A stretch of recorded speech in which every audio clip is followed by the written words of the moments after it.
3।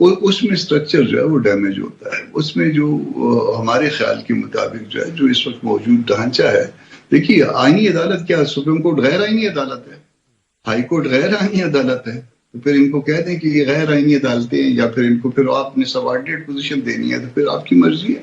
یہ بھی آئینی عدالتیں ہیں، اور ان آئینی عدالتوں کی موجودگی میں اس کے لیے ایک سپرا کانسٹیٹیوشنل کورٹ جو ہے نا، وہ اگر آپ نے بنانی ہے تو پھر اس کے لیے جے یو آئی تیار نہیں ہے کہ اس میں جو نا سپورٹ دے. جی بالکل واضح موقف پہلی بار آ گیا ہے کہ اگر آپ نے آئینی عدالت بنانی ہے تو پھر ہم اس کے لیے تیار نہیں ہیں.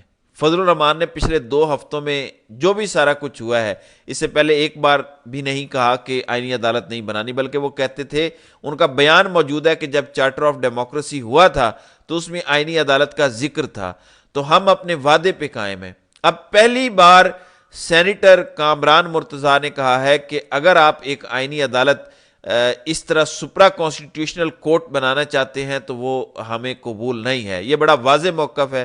یہ حکومت کے لیے بہت بڑی ڈز ہے، بہت بڑا سرپرائز ہے یہ حکومت کے لیے کہ فضل الرحمان کی پارٹی نے واشگاف الفاظ میں انکار ہی کر دیا ہے کہ ہم آئینی عدالت کو سپورٹ نہیں کریں گے. یہ بڑا امپورٹنٹ ہے.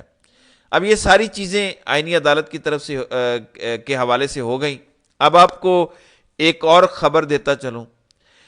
ناظرین کرام، حکومت نے سی پیک بند کرنے کا فیصلہ کر لیا ہے اور آئی ایم ایف کو لکھ کے دے دیا ہے. یہ یقین دہانی جو کرائی گئی ہے، آئی ایم ایف کا جو تیسرا فیز ہے، پہلے فیز میں بجلی ہونی تھی، پھر انفراسٹرکچر بننا تھا دوسرے میں، اور کرا کے پھر تیسرے فیز میں یہاں پہ انڈسٹریز لگنی تھی، اسپیشل اکنامک زون بننے تھے.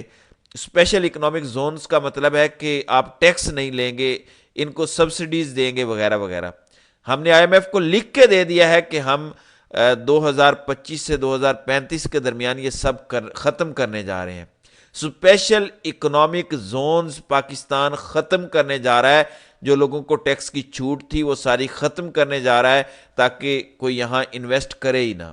پاکستان نے آئی ایم ایف کو لکھ کے دے دیا ہے کہ یہ جو تیسرا اہم ترین حصہ ہے سی پیک کا، اس سے ہم دستبردار ہو رہے ہیں، اس کو ختم کر رہے ہیں. کہتے تھے کہ عمران خان نے سی پیک کو ختم کر دیا. عمران خان کے دور میں اسپیشل اکنامک زونز میں کام شروع تھا، یہ بند کرنے جا رہے ہیں اور یہ کہتے ہیں کہ سی پیک کے ہم ٹھیکیدار ہیں. یہاں سے آپ کو پتہ چل جائے گا کہ چین سے دوری، روس سے دوری اور امریکہ سے نزدیکی، یہ ایجنڈا اس ٹائم چل رہا ہے. اب جب یہ ایجنڈا چل رہا ہے تو یہ خبر آتی ہے کہ کے پی کے پولیس کے اعلیٰ افسران کا پولیس ایکٹ میں ترمیم ماننے سے انکار. وزیر اعلیٰ اور اسپیکر سے ملاقات کا فیصلہ، ایکٹ منظور ہونے کی صورت میں طویل چھٹیاں لینے کا منصوبہ بنا لیا. یعنی اگر آپ نے پولیس کے ریفارمز کیے یا تبدیلی کی، جو آئی جی کو پاورز ملی ہیں اور آئی جی اسٹیبلشمنٹ کی سن رہا ہے، وزیر اعلیٰ کی نہیں سن رہا، تو وزیر اعلیٰ پارز اپنے پاس لینا چاہتے ہیں تاکہ وہ پولیس سے بہتر کام لے سکیں. اس کے خلاف پولیس کے ٹاپ افسران نے کہا ہے کہ ہم لمبی چھٹیوں پہ چلے جائیں گے، آپ کے پاس یہاں صبح چلانے کے لیے پولیس ہی نہیں بچے گی. ناظرین کرام، آپ کو کچھ یاد آ رہا ہے اس سے ملتا جلتا ڈرامہ کب ہوا تھا؟ جب سو کالڈ مریم نواز کے ہوٹل کے گیٹ کا دروازہ توڑ کے کیپٹن صفدر کو گرفتار کیا گیا تھا تو پوری سندھ پولیس کام چھوڑ کے ریزائن کرنے کو تیار ہو گئی تھی. بالکل وہی گیم اب یہاں پہ کھیلی جا رہی ہے. تب یہ باجوہ کے کہنے پہ ہوا تھا عمران خان کو زچ اور ذلیل کرنے کے لیے، اور اب علی امین گنڈا پور کی حکومت کو قابو میں رکھنے کے لیے یہ کیا جا رہا ہے. انتظامیہ کو استعمال کیا جا رہا ہے. وہاں کا چیف سیکرٹری وزیر اعلیٰ کی نہیں سنتا، آئی جی بھی نہیں سنتا، کیونکہ وہ سارے اسٹیبلشمنٹ کے لگائے بندے ہیں، نگران سیٹ اپ میں لگے تھے. ان اختیارات کے واپس لینے کا مقصد یہ تھا کہ یہ جو مارا ماری ہے، لوگوں کا اغوا ہے، یہ ختم ہو. کیونکہ ابھی بھی پولیس کے لوگ جاتے ہیں، پی ٹی آئی کے لوگوں کو اٹھاتے ہیں خیبر پختونخوا میں.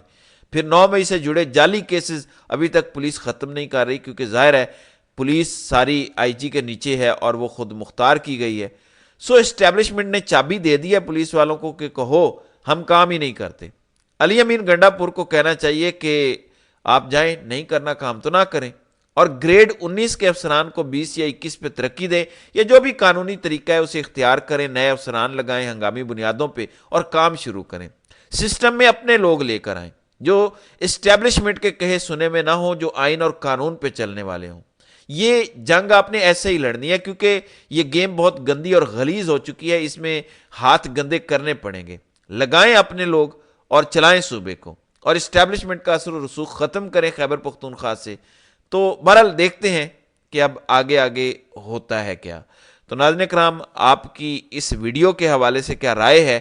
آپ اپنی رائے کا اظہار کامنٹ سیکشن میں ضرور کیجیے گا.